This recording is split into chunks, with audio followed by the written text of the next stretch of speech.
नमस्कार मित्रों, स्वागत है हमारे YouTube चैनल ज्ञान संगम पर। मित्रों, जैसा कि आप जानते हैं, हम इस समय क्या है आरआरबी एनटीपीसी के आपको P/Q करवा रहे हैं। और इस वीडियो के बाद हमारे जो है पर्सनल यानी कि कहने का करें आपको यानी कि जो सब्जेक्ट वाइज जो हम आपको P/Q करवा रहे थे, यहाँ से हमारा ख़त्म होता है।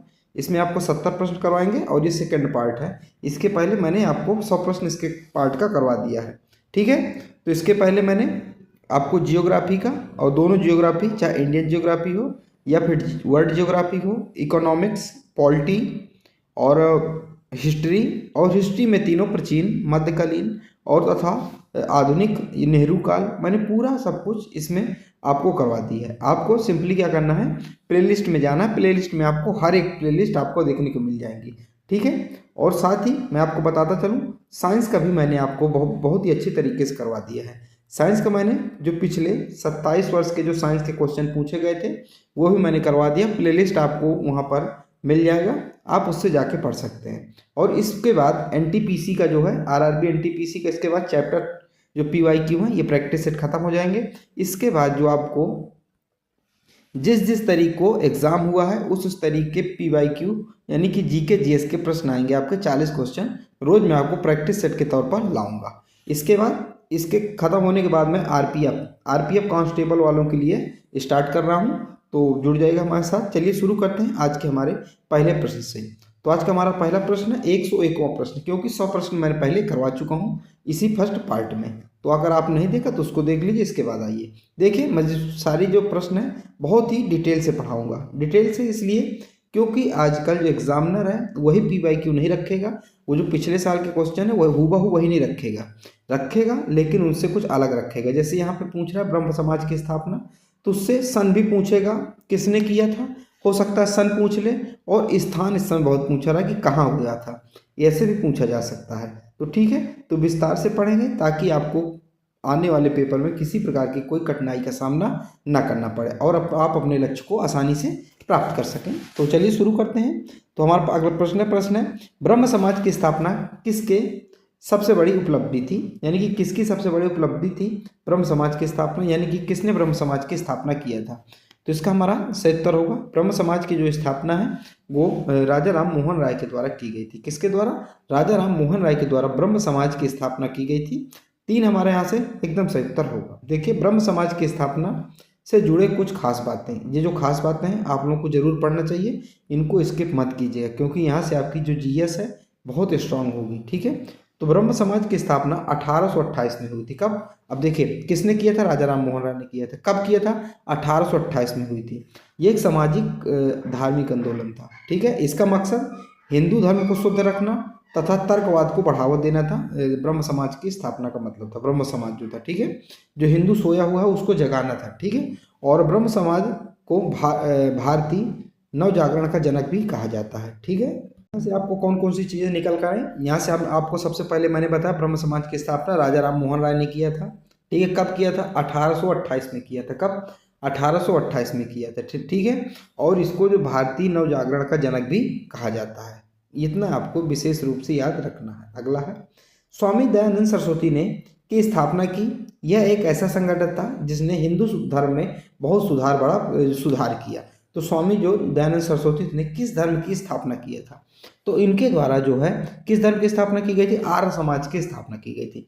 यहाँ पे आपको कंफ्यूज नहीं होना, ब्रह्म समाज की स्थापना राजा राम मोहन राय। देखिए, ब्र और राजा राम मोहन राय। ठीक है, और जो स्वामी दयानंद सरस्वती थे आर्य समाज की इन्होंने स्थापना किए थे, तो इसलिए आपको कंफ्यूज नहीं होना है। अब देखिए, आर्य समाज के बारे में कुछ खास बातें, कौन कौन सी कुछ खास बातें हैं, चलिए देख लेते हैं। तो स्वामी दयानंद सरस्वती ने आर्य समाज की स्थापना की थी। यह एक हिंदू सुधार आंदोलन था। आर्य समाज की स्थापना 1875 में हुई थी। देखिए, ब्रह्म समाज की स्थापना 1828 में, ठीक है, और आर्य समाज की स्थापना 1875 में। आर्य समाज का दर्शन जो वेदों की ओर लौटना का आधारित था, यानी कि उन्होंने नारा दिया था वेदों की ओर लौटो।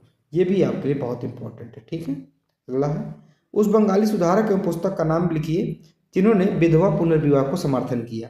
तो विधवा जो पुनर्विवाह उनका समर्थन किया था, तो कौन सी पुस्तक है? Option number Ishwar Chandra Vidyasagar. क्या ईश्वर चंद्र विद्यासागर उसके लेखक है। अगला है निम्नलिखित में से कौन सी पुस्तक दयानंद सरस्वती द्वारा लिखी गई थी? तो दयानंद सरस्वती द्वारा कौन सी पुस्तक लिखी गई थी? तो सत्य प्रकाश। कौन सी पुस्तक? सत्य प्रकाश जो पुस्तक है दयानंद सरस्वती द्वारा लिखी गई पुस्तक थी। बहुत इंपॉर्टेंट पुस्तक है, ये बहुत ही पूछी जाती है। अब देखिए मैं आपको बताऊंगा दयानंद सरस्वती ने कुल मिला के कुछ जो प्रमुख प्रमुख पुस्तकें लिखी थी कौन कौन सी थी। तो सबसे पहले अभी मैं आपको बता रहा हूँ। देखिए जो स्वामी दयानंद सरस्वती ने ये पुस्तकें लिखी थी, कौन कौन सी पुस्तकें थी, तो इसके बारे में हम अभी देखते हैं। ठीक है, तो सबसे पहले ये सत्य प्रकाश जो मैंने आपको, सत्यार्थ प्रकाश जो मैंने आपको बताया, वेद भाष्य भूमिका, ऋग्वेदिका भाष्य भूमिका और गोकर्ण निधि, ये जो 4 पुस्तकें थी ये बहुत इंपॉर्टेंट पुस्तकें ही पूछी जाती हैं। सत्य प्रकाश तो आपको लेके, सत्यार्थ प्रकाश जो पुस्तक है आपको बिल्कुल याद रख के चलना है क्योंकि बहुत पूछी जाती है। ठीक है, अगला प्रश्न हमारा, सत्य शोधक समाज के संस्थापक कौन थे? जो सत्य शोधक समाज था, अपने नाम का कहीं कई बार सुना होगा, उसके संस्थापक कौन थे? तो ज्योतिबा राव फूले। कौन थे? ज्योतिबा राव फूले इसके संस्थापक थे। तीसरा हमारे यहाँ से सही उत्तर हो जाएगा। अब देखिए इसके बारे में विस्तार से पढ़ने की हम कोशिश करते हैं।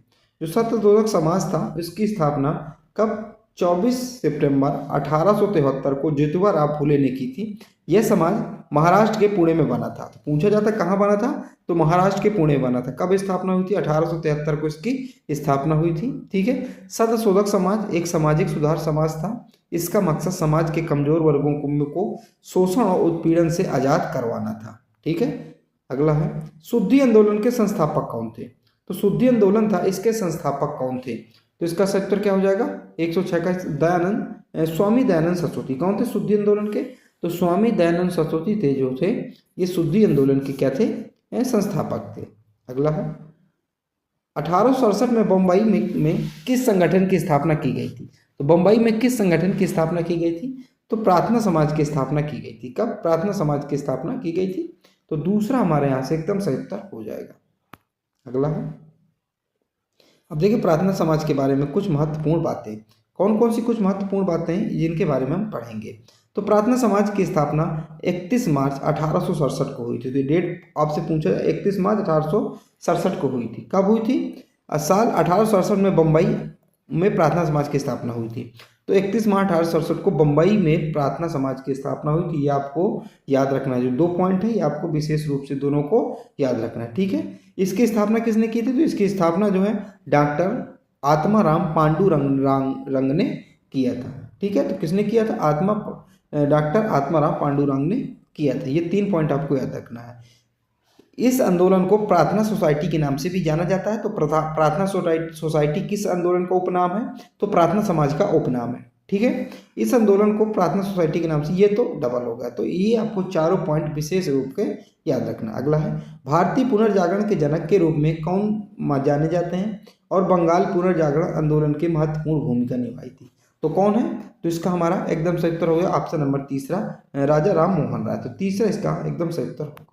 अगला है, निम्नलिखित में से कौन युवा बंगाल आंदोलन से जुड़ा था? तो युवा बंगाल आंदोलन से कौन सा जुड़ा था? तो इसका सही उत्तर होगा ऑप्शन नंबर हेनरी डेरोजियो। अगला है, चैतन्य जिसे श्री गौरांग के नाम से भी जाना जाता है के एक लोकप्रिय वैष्णव संत और सुधारक थे। तो किसके थे? तो इसका सही उत्तर होगा ऑप्शन नंबर तीसरा, नदियां। क्या थे? तीसरा इसका सही उत्तर हो जाएगा। अगला है, ने अपनी पुस्तक property and un British rule in India के माध्यम से भारत में ब्रिटिश शासन के आर्थिक प्रभाव की तीखी आलोचना की थी। तो किसने ये पुस्तक लिखी थी? तो जो पुस्तक है दादा भाई नौरोजी की है। किसकी है? The gold man of India, दादा भाई नौरोजी की ये पुस्तक है। ठीक है, अगला है, देखिए दादा भाई नौरोजी के बारे में कुछ महत्वपूर्ण बातें, और ये जो महत्वपूर्ण बातें बहुत ही महत्वपूर्ण है। ठीक है, देखिए दादा भाई नौरोजी को भारत का ग्रैंड गोल्ड मैन कहा जाता है। अगर भारत का लौह पुरुष पूछे तो सरदार वल्लभ भाई पटेल। अगर केसरी पूछे तो किनको बताना है? पंजाब केसरी। ठीक है, आप लोग बताएं पंजाब केसरी किसे कहते हैं। अगर आपको भारत का ग्रैंड गोल्ड मैन कहा जाए दादा भाई नौरोजी है। वो भारतीय राष्ट्रीय कांग्रेस के संस्थापक सदस्यों में से एक थे। वो ब्रिटिश संसद के सदस्य बनने वाले पहले भारतीय थे।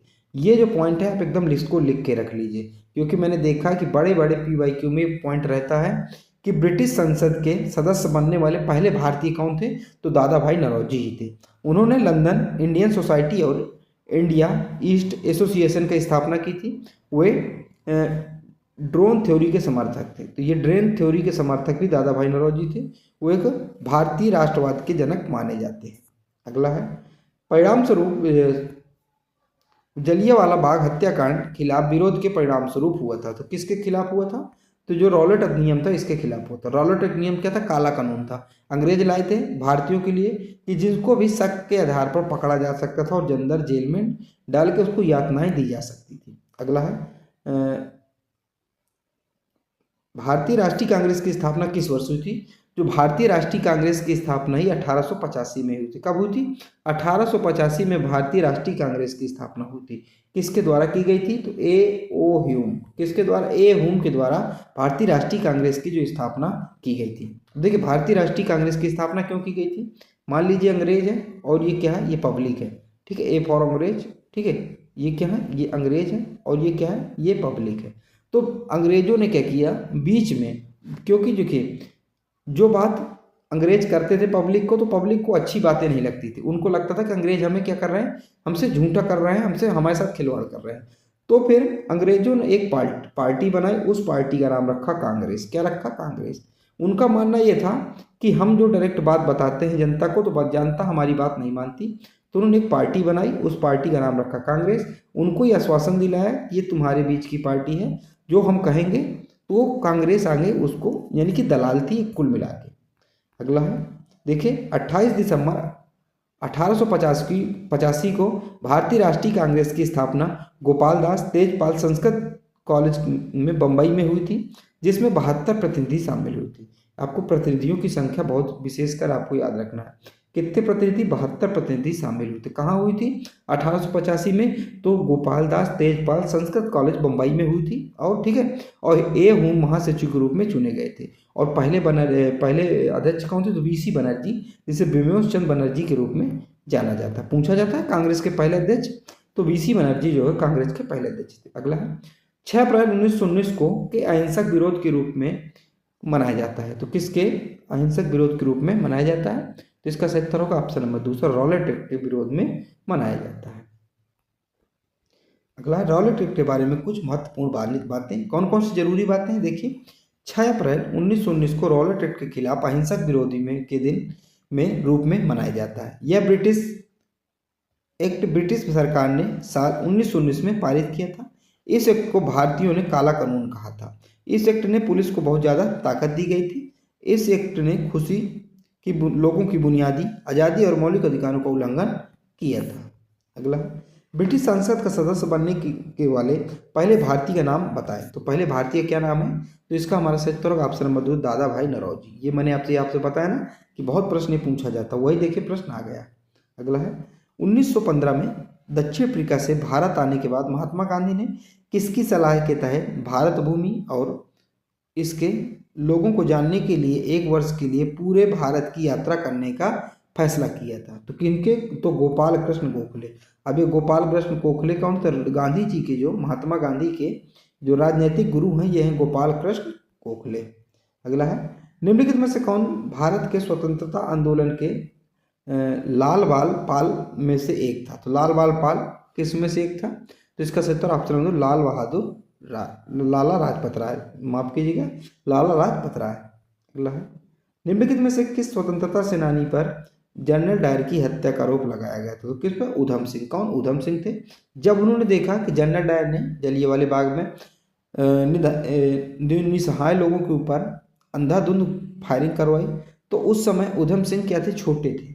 ठीक है, तो उन्होंने ठान लिया कि अब मैं जनरल डायर को मार कर रहूँगा। इसके बाद वो क्या करते हैं, उनके पास पैसे नहीं थे क्योंकि आर्थिक स्थिति ठीक नहीं थी, तो वो काम करते हैं किसी होटल में, फिर किसी तरह पहुंच जाते हैं ब्रिटेन, इंग्लैंड पहुंच जाते हैं। इंग्लैंड में फिर उनके पास पैसे नहीं थे वहां तक पहुंचने के लिए, तो एक जगह काम करते हैं। इस प्रकार धीरे धीरे पहुंच जाते हैं और वहीं पर एक स्टेज में जो स्पीच दे रहा था जनरल डायर, उसकी हत्या कर देते हैं ऊधम सिंह, और फिर अपने आप को सरेंडर कर देते हैं। अगला है, किसकी सलाह पर गांधी जी ने ब्रिटिश भारत की यात्रा करते हुए भूमि और उसके लोगों को जानने के लिए 1 वर्ष बिताया? तो किसकी? तो मैंने अभी आपको था गोपाल कृष्ण गोखले, अभी ये मैंने आपको बताया था। अगला है, 1905 में बंगाल के विभाजन से पहले निम्नलिखित में से कौन सी घटना घटी थी? तो कौन सी घटना घटी थी आपको बताना है। तो कौन सी घटना? ऑप्शन नंबर दूसरा, चपेकर बंधुओं द्वारा प्लेग कमिश्नर की हत्या। दूसरा इसका हमारा एकदम सही उत्तर होगा। अगला प्रश्न है हमारा, अगला प्रश्न करा 1919 में जलियांवाला बाग हत्याकांड कहाँ हुआ था? तो ये आप सभी को पता हो गया, पंजाब में हुआ था। पंजाब में भी कहाँ? अमृतसर में हुआ था। तो दूसरा इसका हमारा एकदम सही उत्तर होगा। अगला है, जलियांवाला बाग की घटना घटी थी। तो जलियांवाला बाग की घटना कहाँ घटी थी? तो पंजाब में घटी। तो पंजाब में कहाँ घटी थी? ये अमृतसर में घटी थी। अब कब घटी थी? 13 अप्रैल 1919 को। अगला है, निम्नलिखित में से किस स्थान से 12 मार्च 1930 को महात्मा गांधी ने नमक मार्च या दांडी मार्च की शुरुआत की? तो किस स्थान से किया था? तो इन्होंने साबरमती से किया था। साबरमती से लगभग 24 दिन जो पैदल चले। अगला, निम्नलिखित में से कौन सी प्रमुख घटना 1919 में घटी थी? तो कौन सी प्रमुख घटना जो 1919 में घटी थी? तो ये जलियांवाला बाग नरसंहार हुआ था, ये आप सभी को पता है। अगला है, निम्नलिखित में से किस महापुरुष को भारत में पिछड़े वर्गों और जातियों का प्रवक्ता कहा जा सकता है? तो डॉक्टर BR अम्बेडकर जी को कहा जा सकता है। दूसरा इसका सही उत्तर हमारा क्या हो जाएगा?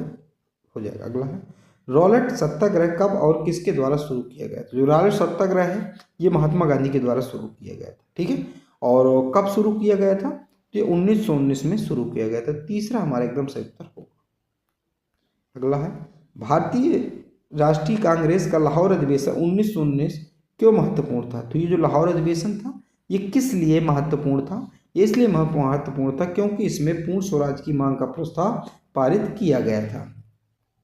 अगला है, जलियांवाला बाग हत्याकांड 1919 में हुआ था। जलियांवाला बाग कहाँ स्थित है? तो जलियांवाला बाग ये पंजाब के अमृतसर में स्थित है। तो हमारा इसका सही उत्तर क्या हो जाएगा? 4। अगला है, निम्नलिखित में से किस वर्ष में गांधी इरविन समझौते पर हस्ताक्षर किए गए थे? तो किस वर्ष गांधी इरविन समझौते पर हस्ताक्षर किए गए थे? तो ये 1931 में किए गए थे। ठीक है, देखिए जो अंग्रेजों द्वारा 3 गोलमेज सम्मेलन हुए थे, 3 कौन कौन से हुए थे? एक हुआ था 1930 में, फिर 1931 में हुआ था, फिर 1932 में हुआ। 3 गोलमेज सम्मेलन हुए थे। जो पहला गोलमेज सम्मेलन था इसमें कांग्रेस की तरफ से किसी ने भाग नहीं लिया था। ठीक है, तब इरविन को लगा कि अगर कांग्रेस हमारे यहाँ सम्मेलन में नहीं आएगी तो लोगों को क्या होगा? जन विश्वास टूटेगा, लोग इसको उतने तो जो बुक नहीं देंगे। ठीक है, तो उन्होंने एक समझौता किया गांधी जी के साथ कि आप हमारे इसमें क्या आएंगे, आप हमारा जो गोलमेज सम्मेलन हो रहा है इंग्लैंड में, आप उसमें शामिल होंगे। तो गांधी जी ने कहा ठीक है शामिल होंगे। तो 1931 में गांधी जी क्या गोलमेज सम्मेलन में शामिल हुए थे। अगला है, काकोरी संयंत्र मामले में किन स्वतंत्रता सेनानियों को फांसी दी गई थी? तो किन को फांसी दी गई थी? तो इसका सही उत्तर क्या हो जाएगा? हम ऑप्शन नंबर तीसरा, राम प्रसाद बिस्मिल और अशफाक उल्ला खां को फांसी दी गई थी। अगर आपसे यहीं पर पूछा जाए कि तीनों गोलमेज सम्मेलन में किसने भाग लिया था? तो BR अम्बेडकर जी ने तीनों गोलमेज सम्मेलन में भाग लिया था। ठीक है, अगला है, वायसराय लॉर्ड कर्जन ने कब बंगाल विभाजन में किया था? तो बंगाल विभाजन कब किया था? तो 1905 में किया था। ये पूछा जाता है कि बंगाल विभाजन के समय वायसराय कौन था? तो लॉर्ड कर्जन था, याद रखिएगा। बंगाल विभाजन के बारे में कुछ महत्वपूर्ण बातें जो हमेशा पूछी जाती हैं एग्जाम की दृष्टिकोण से। तो पहली महत्वपूर्ण बात है कि वायसराय लॉर्ड कर्जन ने साल 1905 में बंगाल का विभाजन किया था। बिल्कुल, ये मैं आपको बता चुका हूँ।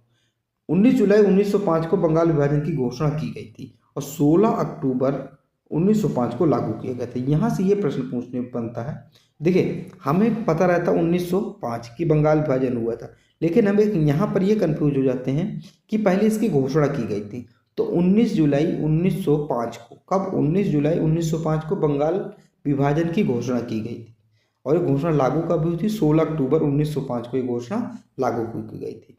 और जो बंगाल विभाजन है इसको बंग भंग का आंदोलन के नाम से भी जाना जाता है। क्या? बंग भंग का के नाम से भी जाना जाता है।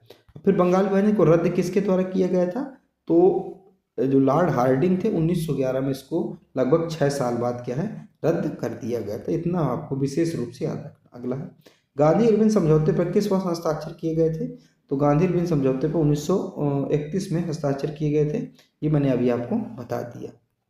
अगला है, भारत में बंगाल विभाजन किस ब्रिटिश वायसराय ने किया था? तो अभी हम बता लॉर्ड कर्जन ने किया था। और कब किया था? तो लॉर्ड कर्जन ने 1905 में किया था। और फिर रद्द किया किसने किया था? लॉर्ड हार्डिंग ने 1911 में इस विभाजन को रद्द कर दिया था।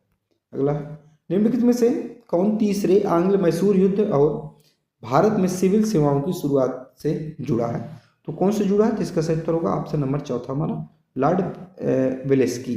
अगला है जमींदारी प्रथा 1793 में द्वारा शुरू की गई थी, तो किसके द्वारा शुरू की गई थी।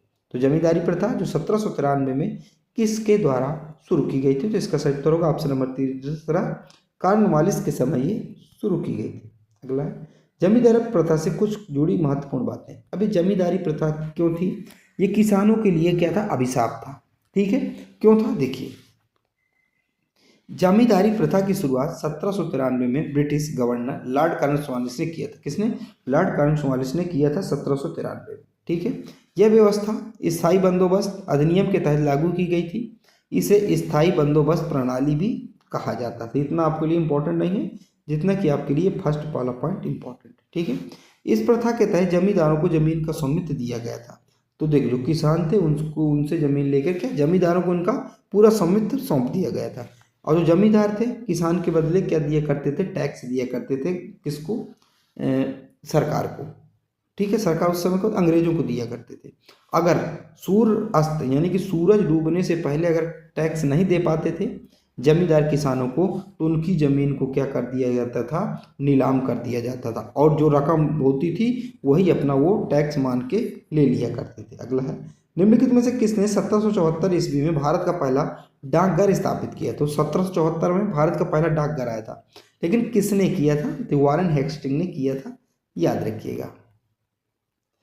डाक प्रणाली से जुड़ी कुछ महत्वपूर्ण बातें देखिए, कौन कौन सी महत्वपूर्ण बातें हैं।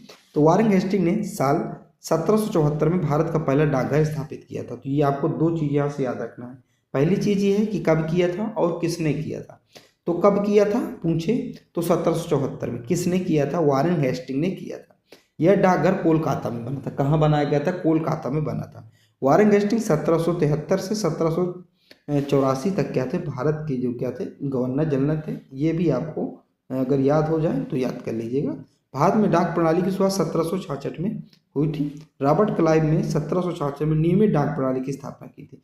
तो नियमित डाक प्रणाली की स्थापना जो 1766 में भारत के अंदर हो गई थी। अगला है होल्ड मैकेंजी और रॉबर्ट मोर्टिस बर्ड द्वारा किससे पेश किया गया था। किसको पेश किया गया था, इसका सही उत्तर हो जाएगा महालवाड़ी प्रणाली को पेश किया गया था। एक यहाँ से हमारा एकदम सही उत्तर होगा।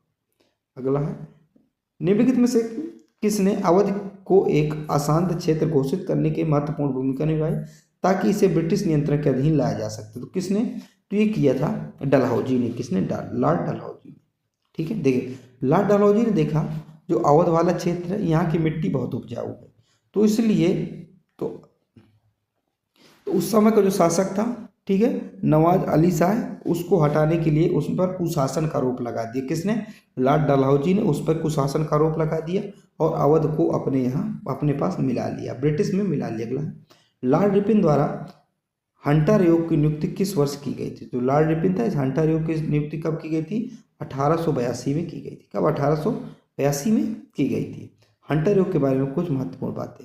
हंटर योग आपको जरूर जानना चाहिए क्या था।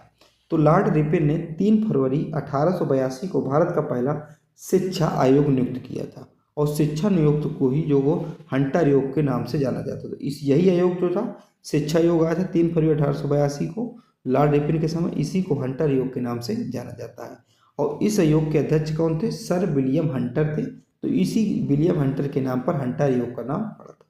अगला है ब्रिटिश भारत के गवर्नर जनरल कौन थे जब अंग्रेजों द्वारा पंजाब का अधिग्रहण किया गया था। तो पंजाब का अधिग्रहण किया था कौन थे, तो लॉर्ड डलहौजी थे। कौन थे, लॉर्ड डलहौजी थे। आपके विशेष रूप से याद रखना है। ठीक है, अगला प्रश्न है हमारा। अगला प्रश्न करा है भारतीय राष्ट्रीय आंदोलन के संदर्भ में फ्रंटियर गांधी के रूप में किसे जाना जाता था। जो फ्रंटियर गांधी था किसका उपनाम था, तो फ्रंटियर गांधी खान अब्दुल गफ्फार खान का उपनाम था। जरूर आप लोग याद रखिएगा। अगला है बनारस हिंदू विश्वविद्यालय की स्थापना किसने की थी। तो बनारस हिंदू विश्वविद्यालय की स्थापना पंडित मदन मोहन मालवीय जी के द्वारा की गई थी। अथक प्रयासों के से इनके द्वारा की गई थी। देखिए ये है बनारस हिंदू विश्वविद्यालय। क्योंकि देखिए मैं भी बनारस हिंदू विश्वविद्यालय का क्या छात्र हूँ और यहाँ पे एक्स छात्र रह चुका हूँ। ठीक है, और यहाँ पे मैं पढ़ चुका हूँ। तो ये था मेन गेट है बनारस हिंदू विश्वविद्यालय। इसकी स्थापना अगर आपसे पूछ 1916 में बसंत पंचमी के दिन इसकी स्थापना क्या है हो गई थी, और पंडित मदन मोहन मालवीय द्वारा इनकी स्थापना बनारस हिंदू विश्वविद्यालय की स्थापना की गई थी। अगला है 1932 में महात्मा गांधी और के पूना पैक्ट पर हस्ताक्षर किए गए थे?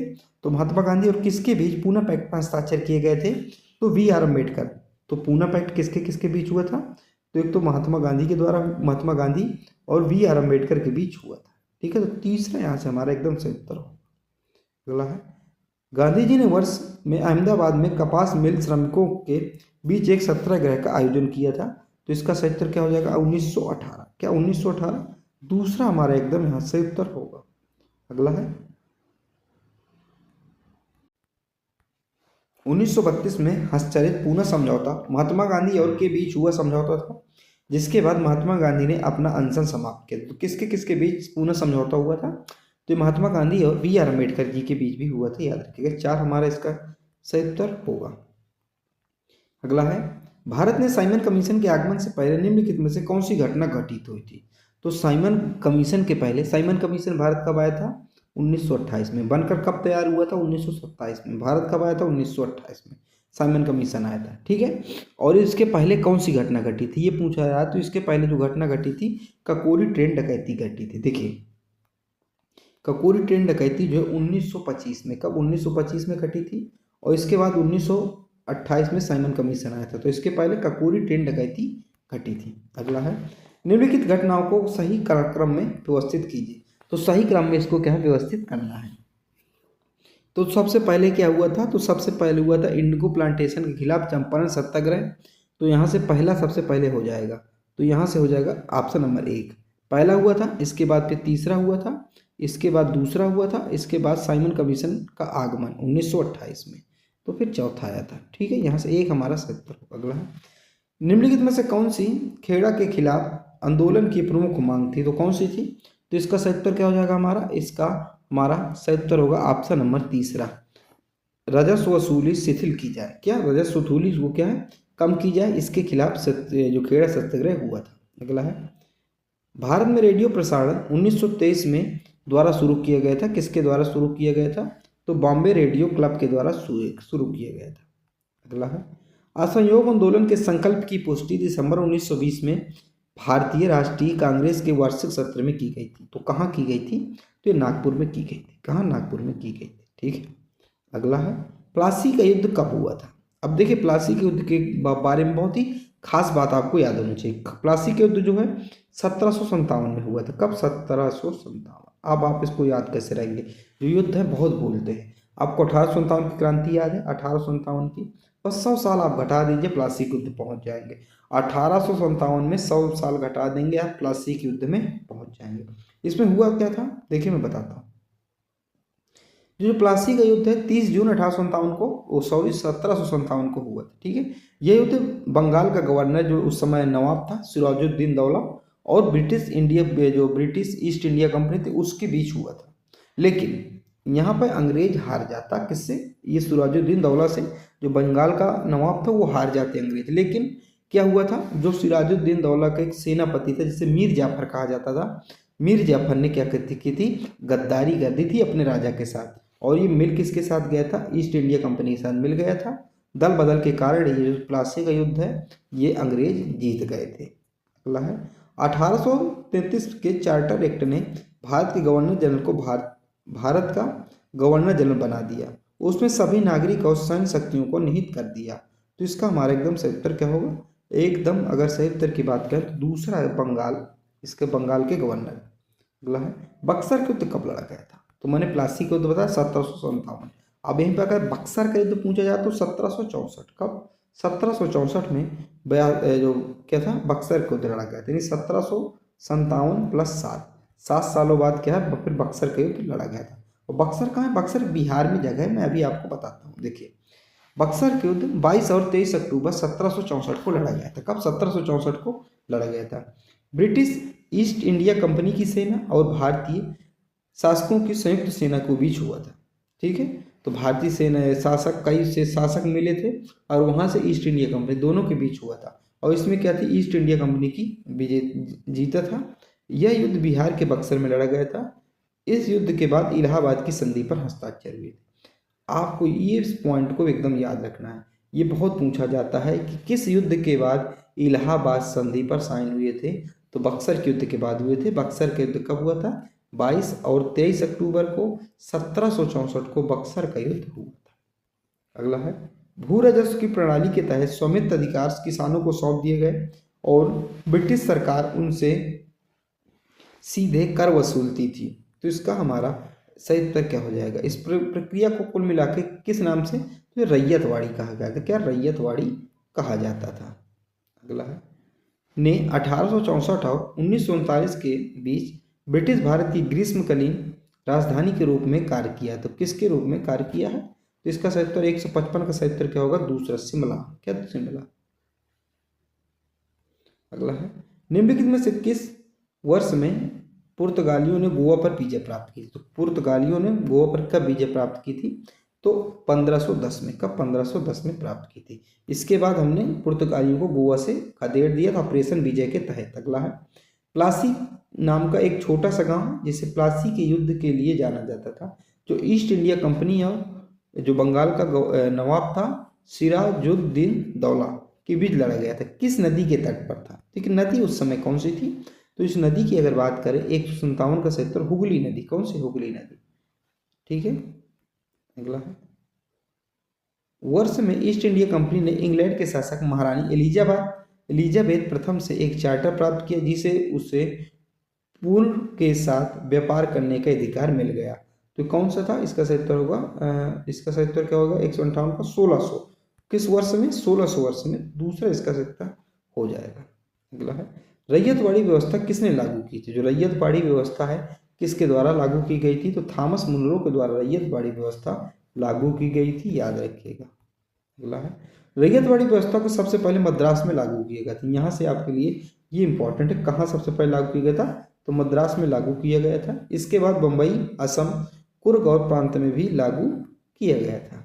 अगला है, रॉबर्ट क्लाइव जो भारत में ब्रिटिश वर्चस्व की स्थापना करने वाले सह संस्थापकों में से एक थे, वर्ष में भारत आए थे। तो किस वर्ष में भारत आए थे? तो ये 1743 में भारत आए थे। तीसरा इसका सही उत्तर होगा।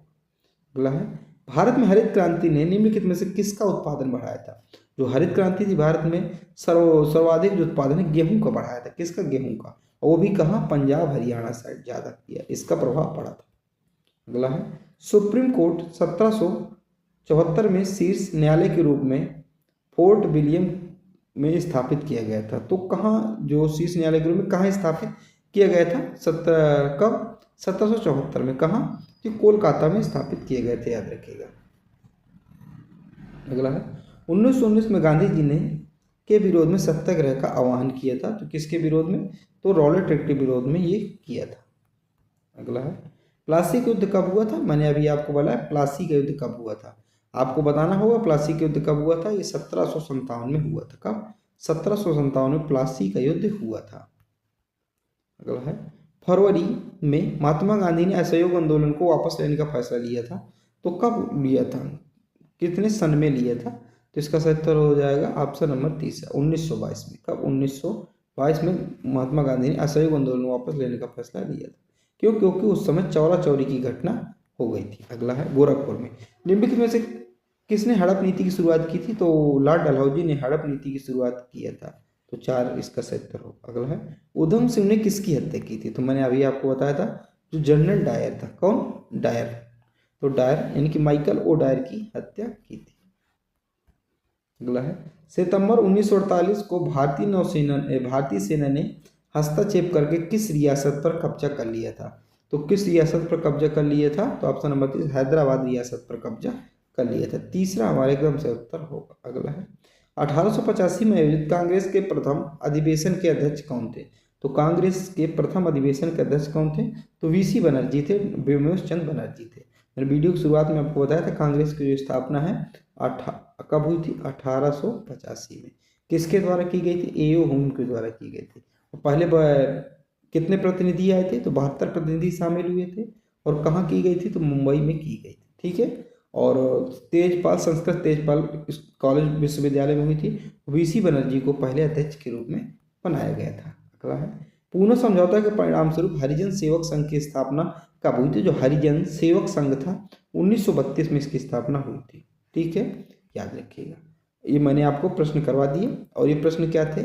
आरआरबी आपको फिर बता दूं, आरआरबी एनटीपीसी और ये पीवाईक्यू थे। क्या आरआरबी एनटीपीसी पीवाईक्यू थे ये सारे प्रश्न। और ये वीडियो हमारा सेकंड पार्ट है। फर्स्ट पार्ट में मैंने आपको 100 प्रश्न करवा दिए थे और सेकंड पार्ट में मैंने आपको 70 प्रश्न करवा दिए। इस प्रकार जो हमारे 170 प्रश्न कंप्लीट हो गए और सारे पीवाईक्यू हैं। इसके बाद मैं आपको बता दूं, इसके बाद चैप्टर वाइज खत्म एनटीपीसी। इसके बाद डेट वाइज आपको पढ़ाऊंगा और 40 क्वेश्चन 50 क्वेश्चन जो भी होंगे जिस दिन का आपको पेपर होगा, फर्स्ट शिफ्ट सेकंड शिफ्ट, इसके बाद ये आपको आने वाला है। ठीक है, आपके लिए प्रश्न है, आप लोग जरूर कमेंट दिया करिए। भारत में साइमन कमीशन के आगमन से पहले कौन सी घटना घटी थी? साइमन कमीशन 1928 में आया था। उसके पहले की आपको घटना देखनी कौन सी घटी थी। ठीक है, अगला है रॉलेट सत्याग्रह कब और किसके द्वारा शुरू किया गया था? रॉलेट सत्याग्रह कब शुरू किया गया था और किसके द्वारा शुरू किया गया था? ये आपको दोनों प्रश्न जो है आपको कमेंट में बताना है। वीडियो बाकी आपको कैसी लगी आप लोग जरूर बताइएगा।